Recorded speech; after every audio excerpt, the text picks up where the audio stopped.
Hi everybody, this is Paul Cooper. I'm going to be doing a video, or maybe a series, probably just one video on Joker brokers.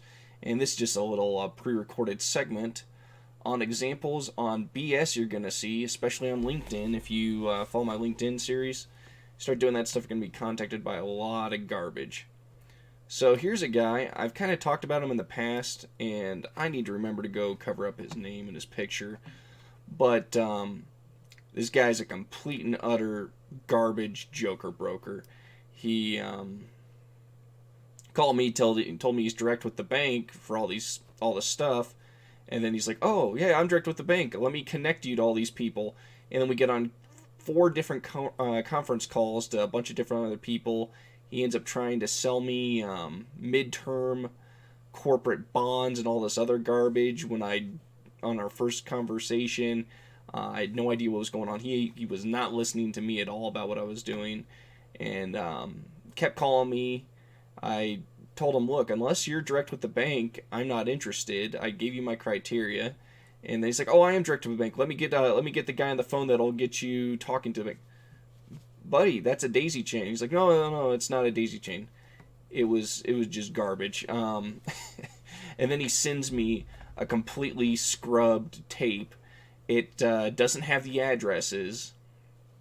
It only had the city, the state, the BPO value, or and how much they. No, it didn't even have the BPO value. It just wanted how much they wanted you to pay for it. And so I called him. I was like, "Look, what am I supposed to do with this garbage tape? It doesn't have the addresses. I can't even look at the house to see what it's valued. So what? I'm just supposed to bid on something that I don't know the value." And he's like, "Oh no, it's good. It's good stuff." And I was like, "Dude, this is day one stuff that you're messing up on." And so I hung up on him. He immediately tried calling me back. I ended up blocking him, and I need to block him on LinkedIn because he keeps reaching out to me and sending me garbage. But yeah, so here's some garbage lines you'll hear. "Hi Paul, I have a big buyers looking for residential and ND and commercial NPNs in Arizona, Nevada." Man, what a garbage. Just check your spelling and grammar, buddy. "The budget is 50 to 100 million monthly he'll buy." Yeah, when you hear stuff about, "Oh yeah, I've got a buyer 20 to 30 million dollars." One, you probably don't. And then two, "Oh yeah, they buy 20 to 30 million dollars a month." I don't think so. I really don't. Are you attached to a big bank or a big firm? No, you're a solo guy doing it out of your house. You're full of shit. I mean, let's be very honest here. Some of the dumbest crap I've ever heard.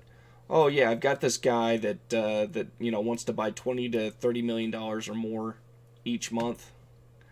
Why is he dealing with you? I mean, people that have that much money have their own full-time bankers handling this. Like if you win the lottery that's several $100 million or the $500 million lottery, and you go to Wells Fargo, Bank of America, whatever, they're gonna get you at least one full-time banker that does nothing but your account, and that guy's just gonna follow stuff. He's just gonna do accounting. They'll get you another full-time just investment for a certain section. Like let's say you just wanted to invest in some CDs. They will have a full-time guy just getting you CDs. I mean, when you have that much money, it's a full-time job managing not all of it, parts of it. So when people say they have this much, and that if this guy was truly doing it, he wouldn't have time to be reaching out on LinkedIn and trolling for this stuff.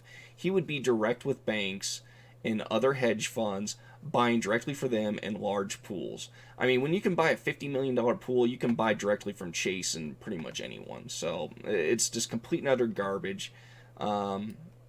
Just like, if someone's saying, "Oh, they're reaching out to you," and the first thing they want to see is proof of funds and, get your account information, letter of intent, and other stuff.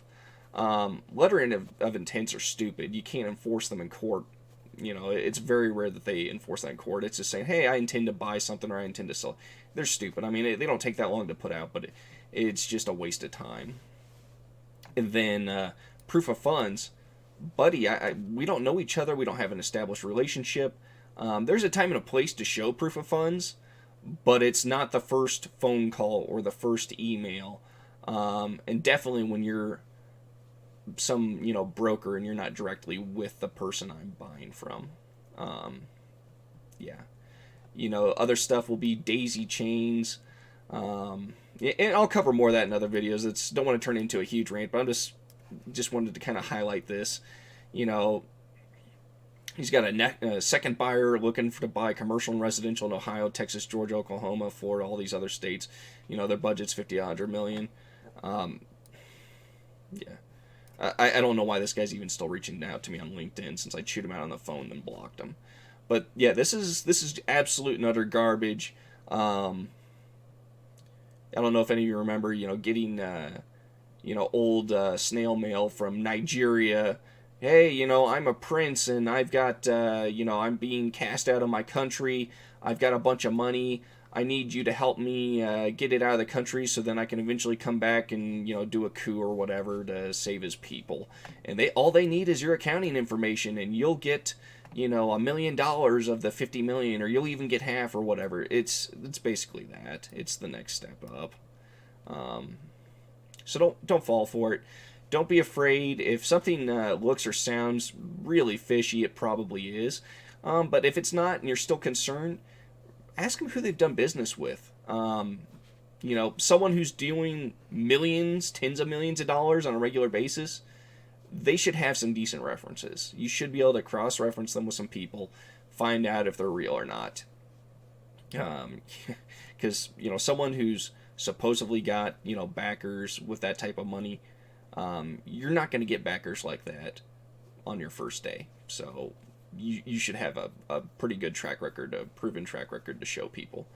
So don't get scammed, folks. That's just one small section of Joker Broker garbage.